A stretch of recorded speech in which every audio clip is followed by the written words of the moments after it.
Hey everyone! So today I am bringing you these Korean kimchi mandu dumplings, and the secret with these dumplings is to actually keep the filling nice and dry and crumbly, and eventually kind of everything works together, and you have the kimchi on the inside and little bits of vegan minced meat. It's oh so delicious and oh so yummy, so I can't wait to show you guys the recipe.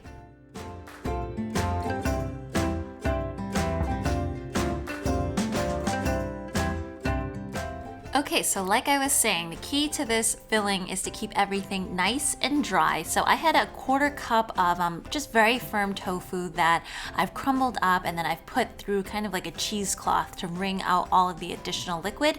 Following that, I have a little bit of the bean sprouts, I have some scallions, and also a 1/4 cup of onion. All of these I've minced really finely, okay? Because you do want that crumbly texture once again, and this is right around a little over 1/3 of a cup of your vegan meat crumbles. So just kind of chop that up finely, and then finally a little bit of kimchi goes in, and that adds like a brightness, a tanginess, and also a little bit of spiciness to this mix.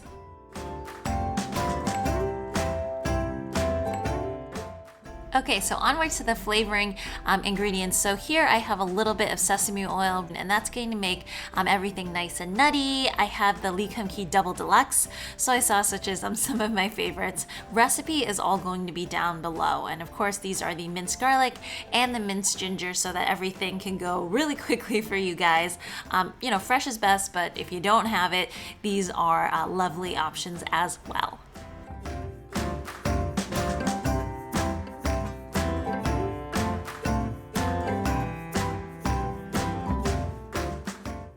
After I put in a tablespoon of the cornstarch, which is really going to bind everything together, you just want to stir and make sure that everything is homogenized.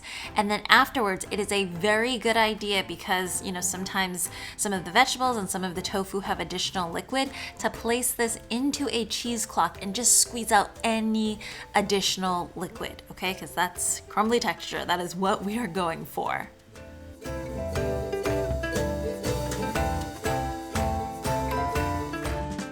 So today I actually use the store-bought wheat wrappers. So you guys can make it yourselves. I'll put the link down below to my recipe, or you can just buy them. So these are like kind of like the wonton wrappers. And I use a scoop because it's for consistency purposes. Whenever I make, you know, large amounts of these dumplings, I'll use kind of like a 2 tablespoon scoop. And you guys can see what I did. I have some cornstarch and some water, and those are my binders. And I start off with a 1/2 moon.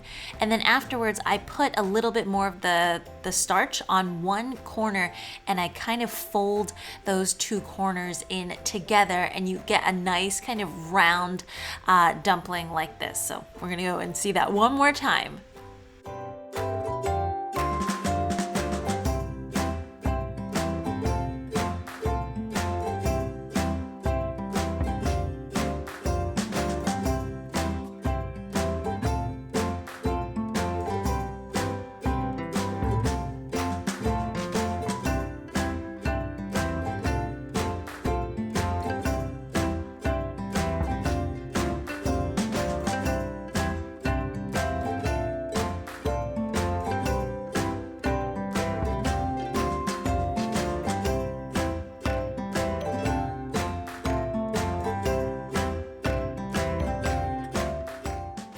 These dumplings get steamed in like a medium-high steamer for right around 10 to 12 minutes, but to get them from sticking to the actual steamer, I just brush on a light layer of oil.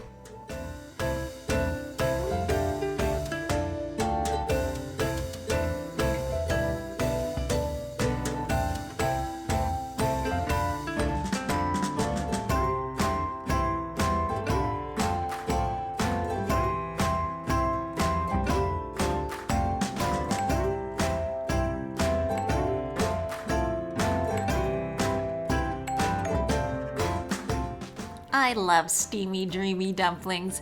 So these guys are all set. You can let them cool probably ever so slightly, but then afterwards I just remove them onto a plate and I sprinkle, you know, my usual scallions over them, and I serve them with a little bit of a soy sauce vinegar mix.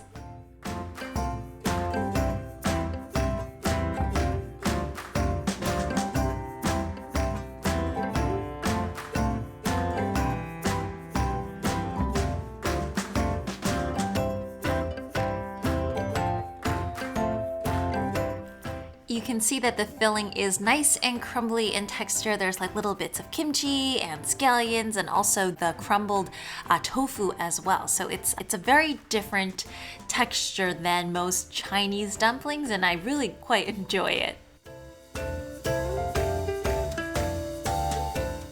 Anyways, y'all, I hope you enjoyed this very easy Korean mandu kimchi dumpling recipe. As usual, if you want to see more recipes like this, remember to hit that like and subscribe button, and I will see you all again next time. Bye!